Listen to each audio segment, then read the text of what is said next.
అందు ప్రియమైన సహోదరి సహోదరులకు యేసుక్రీస్తు నామములో శుభములు. దేవుని యొక్క మహిమ మీ మీద ప్రకాశించునుగాక.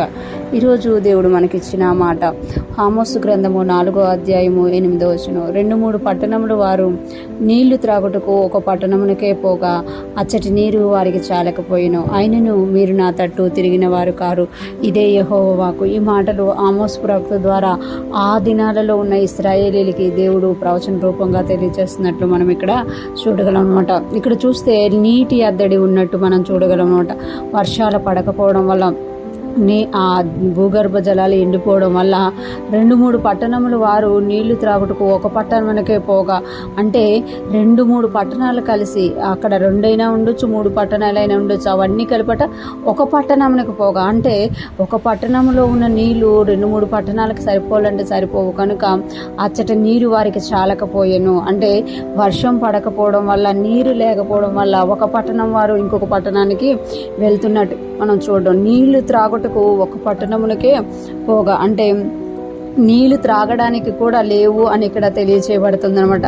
అంటే వర్షము అనేది, వాటర్ అనేది దేవుడు ఇచ్చిన వనరు అనమాట. కానీ ఆ వనరుని ఎప్పుడైతే మనము దుర్వినియోగం చేసుకుంటున్నామో, వర్షాలు పడకపోవడం వల్ల, భూగర్భ జలాలు ఇంకిపోవడం వల్ల, మనుషులు చేసిన తప్పిదాల వలన అక్కడ నీటి సమస్య వచ్చినట్టుగా మనం ఇక్కడ చూస్తున్నాం. ఆమోసు ప్రవక్త ద్వారా దేవుడు తెలియజేస్తున్నారు, నీళ్లు త్రాగుటకు ఒక పట్టణంకు పోతున్నారు. 2-3 పట్టణాలు కలిసి ఒక పట్టణానికి. ఈ దినాల్లో మనం కూడా చూస్తున్నాం, మన చుట్టూ, మన దేశంలో, మన చుట్టూ ఉన్న రాష్ట్రాల్లో నీటి అద్దడి అనేది మనం చూసామన్నమాట.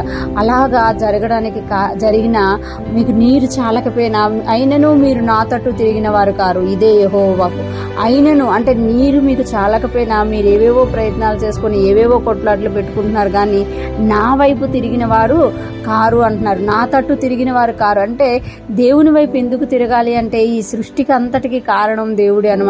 ఆయన నోటి మాట చేత సృష్టిని అంతా చేశారు. ఆయన ఏదైనా చేయగలరు, కానీ ప్రజలు ఆయన తట్టు తిరగట్లేదంట.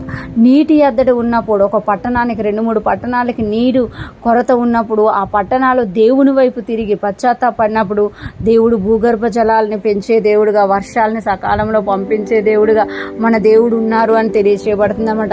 ఈరోజు ఫ్రెష్ మన్నా వింటున్న ప్రతి ఒక్కరూ జ్ఞాపకం చేసుకోవాలి, మన పట్టణాల్లో ఈ యొక్క సమస్య రాకముందే మనం దేవుని తట్టు తిరిగే వారంగా, ఆయన కృప కొరకు వేడుకునే వారంగా మనము ఉండాలి అని దేవుడు ఈరోజు మనకి తెలియజేస్తున్నారు. ఆ దినాల్లో ఉన్న ఇశ్రాయేలీలకి నీటి సమస్య ఉంది.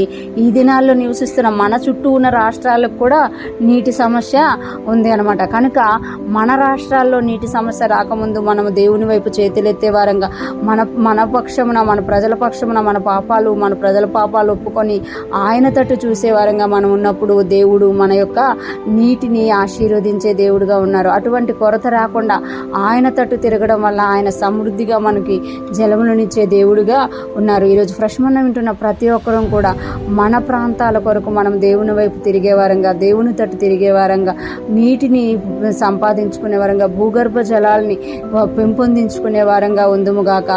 దేవుని కృప మనందరికీ తోడయుండి నడిపించునుగాక. ఆమేన్.